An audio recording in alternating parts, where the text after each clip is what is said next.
through interacting with the public, including veterans who sacrificed a lot for the current freedom we enjoy today across the country. The interaction further cements the harmony, compatibility, and interdependence between the forces and the civilian population of Uganda. In line with the theme of today's celebrations, the UPDF has incorporated issues of mobilizing the communities in the region to sustain modern farming practices, value addition for job creation, financial literacy, patriotism, development, and training programs that should orient the youth into a cadreship of leaders to take this country forward. Indeed, last evening we had a good interaction with the youth at Imbarara High School, and I can assure you they are energized to take on to ensure that the country moves forward. Environmental protection programs and practices are part of the package jointly with the population, such as ensuring preservation of mountain and wetland vegetation to preserve water catchment areas. Ladies and gentlemen, it is worth noting that the UN is a patriotic force and has consistently been shaped by a Pan-African ideology to the extent of its constructive role in strenuous peace support missions such as in Somalia and other fraternal countries for greater common good of shared prosperity and strategic security for the African people. Therefore, the UPDF salutes all peace-loving Africans and friends, all Ugandans and the people of Great Mbarara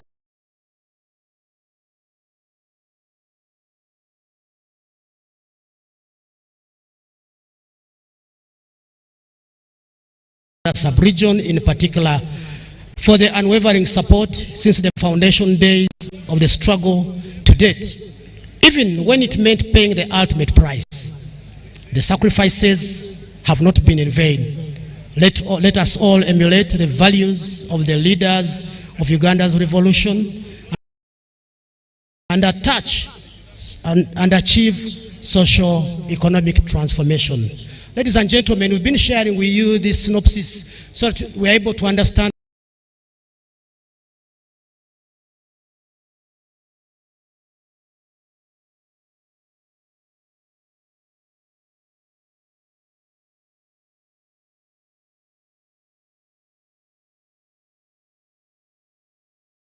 and appreciate where this army has come from.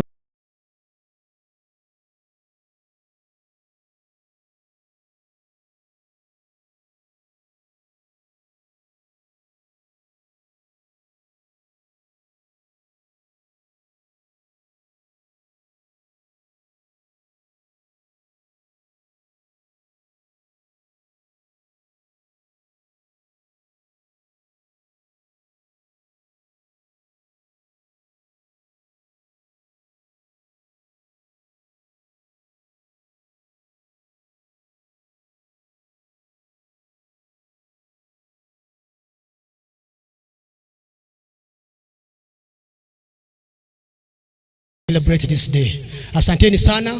Band, please give us something as we await for the chief guest. Thank you very much.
both sides. Show that you will join us.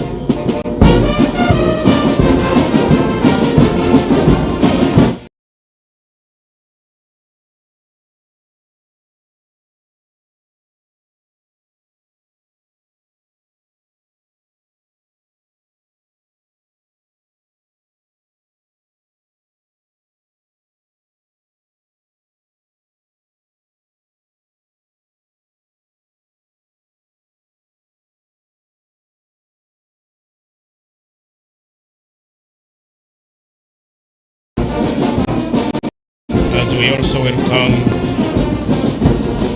the official MC to take over the function.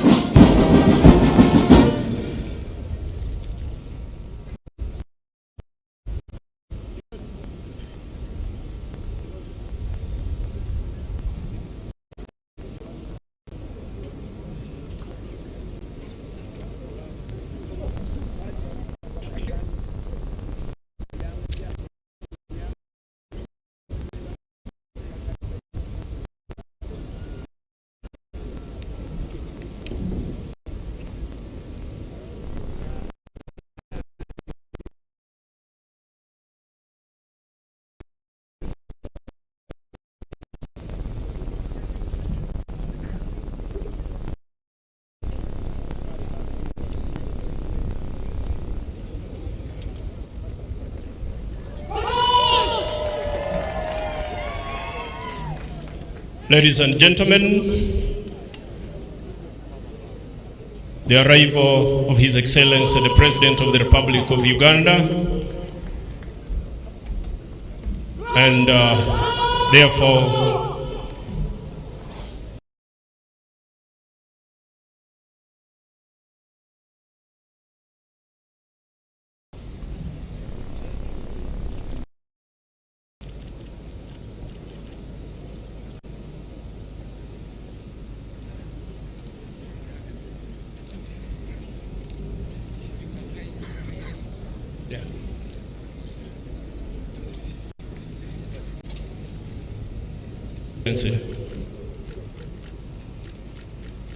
and together with Mama Janet, we are glad to receive you.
His Excellency the President will proceed to inspect the parade,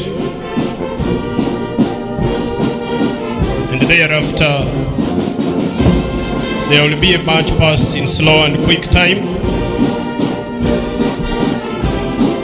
and our guests at that juncture requested to stand up whenever the colors pass in front of them.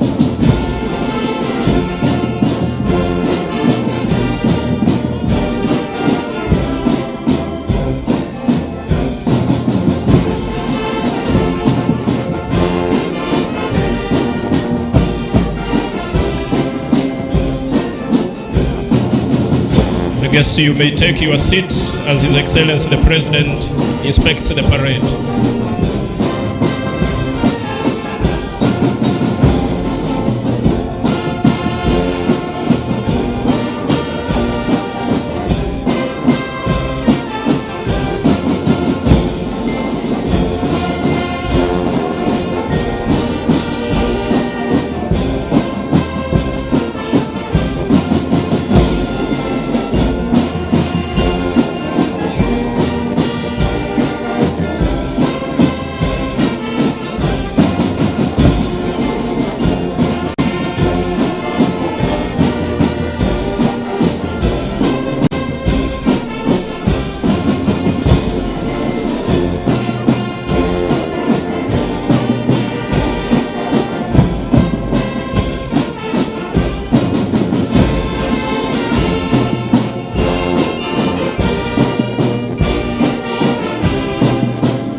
Distinguished guests, ladies and gentlemen, your excellencies, we continue with some bits of the highlights of our history.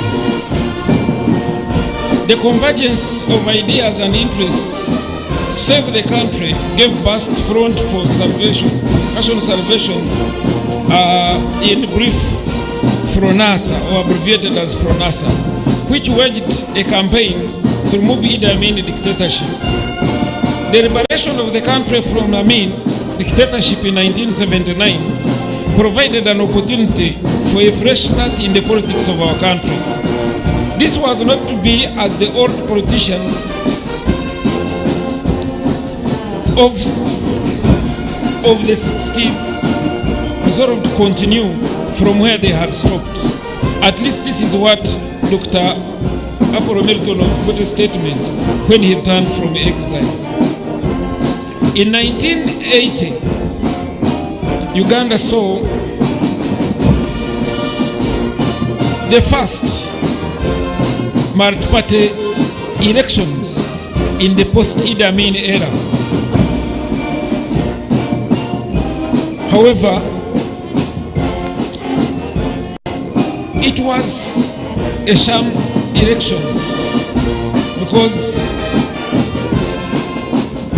the process was as crooked as could be mentioned. Warnings had been sounded by the FRONASA leaders, but the then leadership did not take heed. And if I may quote in the FRONASA leader, who is now the President of the Republic of Uganda, he said, if elections were rigged, he would go back to the bush. This promoted the launch of the People's Protracted Resistance War against UP's fascist regime that eventually ended the war and was a foundation for the freedom and liberty that we enjoy today. Thus, we in the UPDF and other armed forces feel indebted to those revolutionaries that saw the need to create a leadership that will build a military founded on ideology and whose historic mission was to serve Ugandans, serve the Pan-Africanist cause, and see the country into socio-economic transformation under a democratically elected government. Such courageous men and their families risked and sacrificed themselves to invest in the future for an adored nation that we cherish. They mutually pledged their lives, fortunes, and sacred honor, knowing that the ultimate penalty would be systematic elimination upon capture. We are now a stable nation, and our strength lies in the protection of peace that the founders of the People's Revolution fought to attain. And today, among the realities of economic transformation include the specifically targeted and created programs such as Operation Wealth Creation, such as skilling the girl child, such as the parish development models, to mention but a few, needless to mention in Tandikwa. And this region has been one of those great beneficiaries of these government programs. And time is now that we have a mindset change to help us transform our country, because we can't transform unless ourselves are transformed. And therefore, today marks a day when we remain and examine our past and struggle for success. And the struggle continues.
Thank you very much, Your Excellency, and welcome from the parade inspection.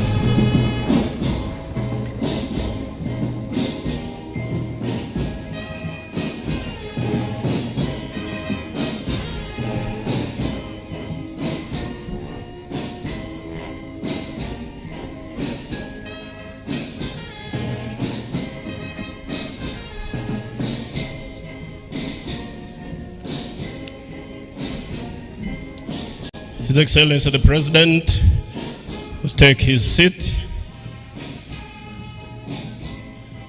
and thereafter we will request the religious leaders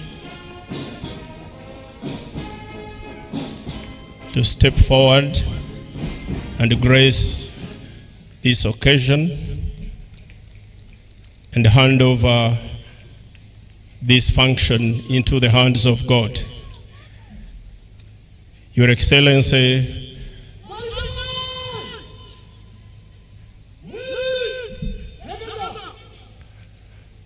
thank you, the parade commander. The religious leaders, Your Excellency, to give us prayers are led by His Grace, the Archbishop Lambert Bainomgisha,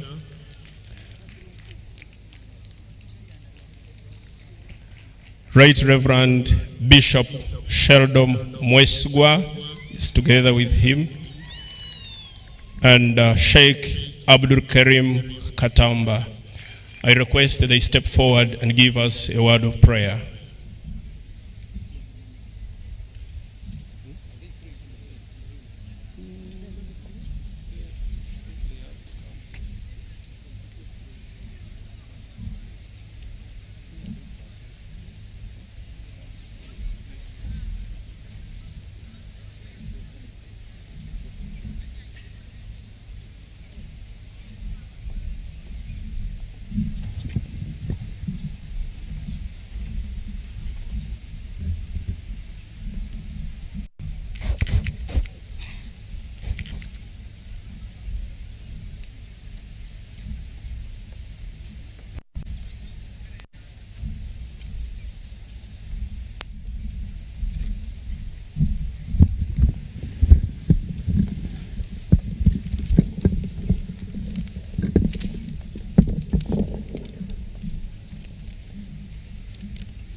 The Lord be with you. And also with you. Let us pray.